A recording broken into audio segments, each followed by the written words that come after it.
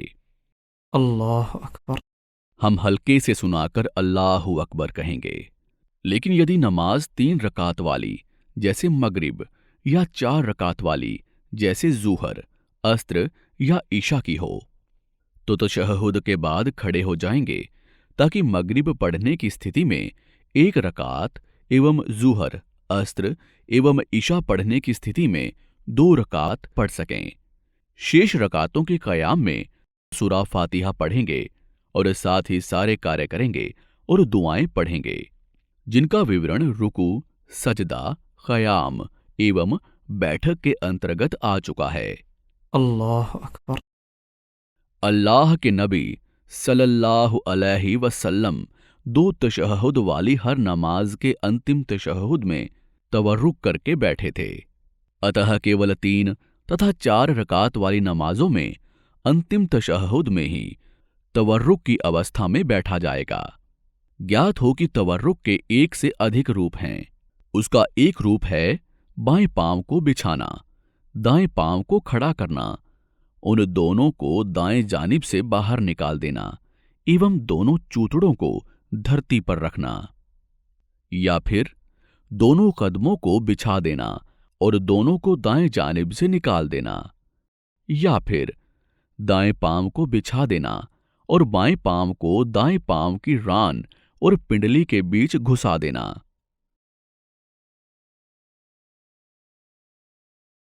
अंतिम तशहुद की बैठक में हर तशहुद पढ़ने और फिर उसके बाद अल्लाह के नबी सल्लल्लाहु अलैहि वसल्लम पर दारूद भेजेंगे। सलाम से पहले और तशहुद पाठ करने के बाद हम निम्नलिखित 4 चीजों से अल्लाह की शरण मांगेंगे: जहन्नम की यातना से, कब्र की यातना से, जीवन तथा मृत्यु के फितने से और काना दज्जाल की बुराई से। फिर दुनिया एवं आखिरात की जितनी भलाइयां चाहें मांगेंगे। अस्सलामु अलैकुम वरहमतुल्लाह, अस्सलामु अलैकुम वरहमतुल्लाह। नमाज पूरी करने और उससे बाहर निकलने के लिए सलाम फेरना जरूरी है। सलाम फेरते ही हम अपनी नमाज पूरी कर लेंगे। अस्तगफिरुल्लाह, अस्तगफिरुल्लाह, अस्तगफिरुल्लाह। सुन्नत यह है कि नमाजी सलाम फेरने के बाद अल्लाह से 3 बार क्षमा मांगे और उसके बाद अल्लाह के रसूल सल्लल्लाहु अलैहि वसल्लम में वर्णित अज़गार के जरिए अल्लाह का स्मरण करे। अबू हुरैरा रज़ियल्लाह अन्हु से वर्णित है, वो कहते हैं कि मैंने अल्लाह के रसूल सल्लल्लाहु अलैहि वसल्लम को कहते हुए सुना है, क़यामत के दिन इंसान के जिस अमल का हिसाब सबसे पहले होगा वो नमाज है। यदि नमाज ठीक रही तो वो कामयाब एवं सफल रहा, परंतु यदि नमाज ठीक नहीं रही तो वो नाकाम एवं असफल हो गया। इस हदीस को अबू दाऊद, तिर्मिज़ी और नसई ने रिवायत किया है।